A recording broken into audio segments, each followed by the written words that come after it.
Assalamualaikum warahmatullahi wabarakatuh. Perkenalkan, nama saya Bayi Azam Aspariah, mahasiswa PPG Calon Guru Gelombang 2 tahun 2024 Universitas Pendidikan Ganesha.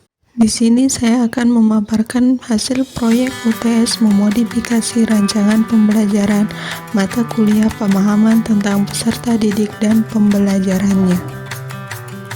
Modifikasi merupakan kegiatan mengubah, menambah, serta mengurangi dengan tujuan untuk memperbaiki suatu hal agar menjadi lebih baik dan mudah dimengerti.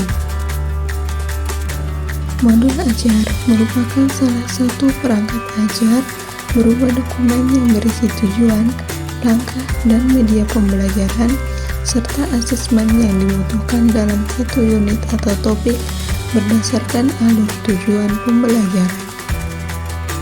Adapun modul ajar yang dimodifikasi adalah modul ajar matematika kelas 1 SD Negeri 2 Banjar Bali yang disusun oleh Ibu Nyoman Sarinadi SPD. Untuk modul ajar yang disusun oleh Guru Pamong dan modul ajar modifikasi bisa dilihat dengan men-scan QR Code berikut ini. Aspek yang dimodifikasi pada modul ajar mulai dari informasi umum yaitu identitas modul, kompetensi awal, profil pelajar Pancasila, sarana dan prasarana.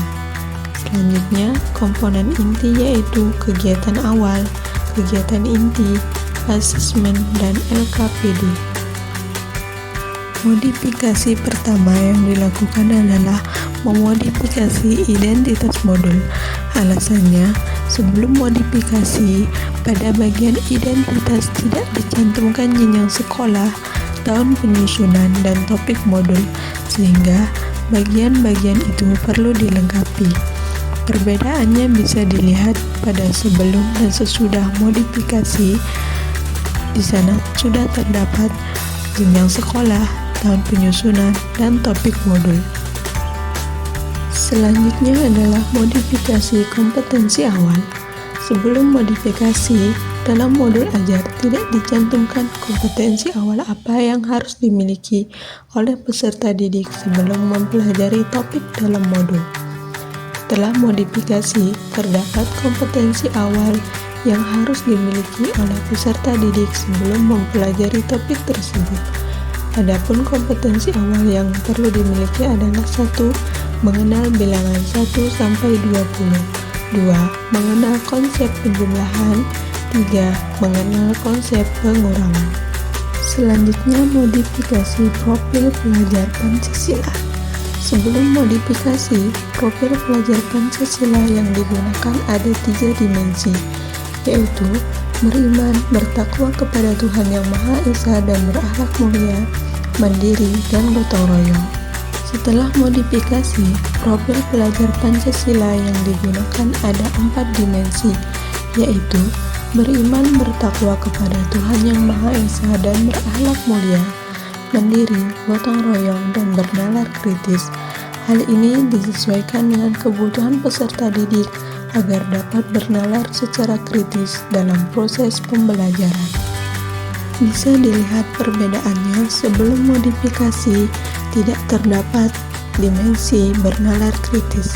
Setelah modifikasi, terdapat dimensi bernalar kritis pada profil pelajar Pancasila yang digunakan. Modifikasi selanjutnya adalah modifikasi sarana dan prasarana. Sebelum modifikasi, sarana dan prasarana yang dicantumkan kurang lengkap dan hanya mencantumkan ruang kelas yang cukup luas dan alat pembelajaran.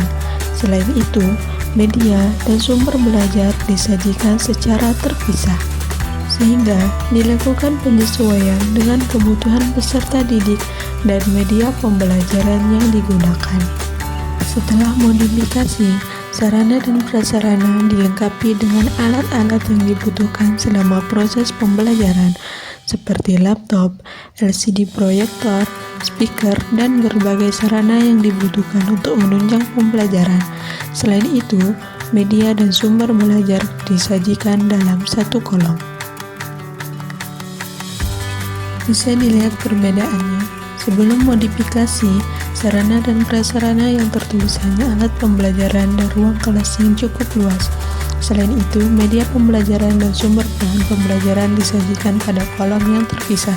Lalu setelah modifikasi, sumber belajar, media pembelajaran berada pada suatu kolom yang sama dengan sarana dan prasarana.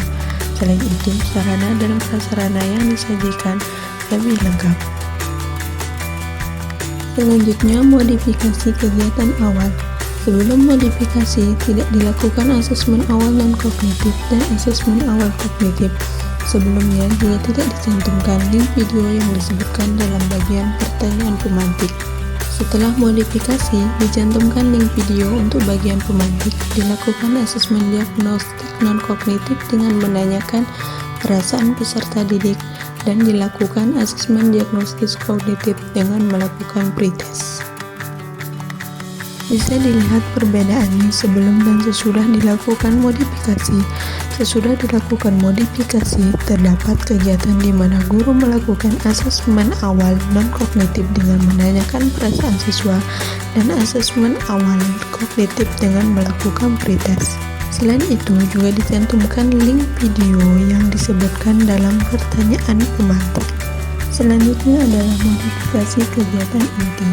Sebelum modifikasi, guru membagi peserta didik menjadi beberapa kelompok secara acak dengan anggota yang terdiri dari 4 orang. Peserta didik lalu diminta untuk mengerjakan LKPD yang sama. Dalam modul juga tidak tercantum guru membagikan lembar evaluasi. Setelah modifikasi, peserta didik dibagi ke dalam kelompok sesuai dengan tingkat kemampuannya. Peserta didik juga mengerjakan LKPD berbeda yang sesuai dengan tingkat kemampuannya. Juga dicantumkan bahwa guru membagikan lembar evaluasi. Bisa dilihat sebelum modifikasi, guru membagi peserta didik secara acak. Peserta didik mengerjakan LKPD yang sama dan tidak dicantumkan kegiatan di mana guru membagikan lembar evaluasi. Setelah modifikasi, guru membagi peserta didik ke dalam kelompok sesuai dengan tingkat kemampuannya, yakni kategori sangat mahir, mahir, dan kurang mahir. Kemudian peserta didik juga diberikan LKPD yang berbeda sesuai dengan tingkat kemampuannya dan diberikan bimbingan sesuai dengan tingkat kemampuannya. Selain itu juga dicantumkan kegiatan di mana siswa diberikan lembar evaluasi dan diminta untuk mengerjakan secara individu. Selanjutnya adalah modifikasi asesmen. Sebelum modifikasi, hanya dicantumkan asesmen awal diagnostik dan asesmen pengetahuan. Setelah modifikasi, dicantumkan asesmen awal, asesmen formatif yang dilakukan selama proses pembelajaran, dan asesmen sumatif yang dilakukan pada akhir pembelajaran. Bisa dilihat, sebelum modifikasi, asesmen yang digunakan adalah asesmen awal dan asesmen pengetahuan. Setelah modifikasi, asesmen yang digunakan adalah asesmen awal berupa lembar asesmen awal, asesmen formatif yang terdiri dari penilaian sikap, penilaian pengetahuan, dan penilaian keterampilan. Kemudian yang terakhir adalah asesmen sumatif berupa lembar evaluasi. Selanjutnya adalah modifikasi LKPD. Sebelum modifikasi, dalam modul ajar guru menggunakan satu LKPD yang sama untuk seluruh peserta didik. Setelah modifikasi, terdapat 2 kategori LKPD yang dikerjakan oleh peserta didik. LKPD kategori A untuk peserta didik dengan kategori sangat mahir dan mahir, lalu LKPD kategori B untuk peserta didik dengan kategori kurang mahir. Bisa dilihat, sebelum modifikasi hanya terdapat satu LKPD untuk seluruh peserta didik. Sesudah modifikasi terdapat 2 jenis LKPD, yaitu kategori A untuk peserta didik dengan kategori sangat mahir dan LKPD kategori B untuk peserta didik dengan kategori kurang mahir. Itulah pemaparan hasil proyek UTS modifikasi rancangan pembelajaran yang telah dilakukan. Sekian dan terima kasih.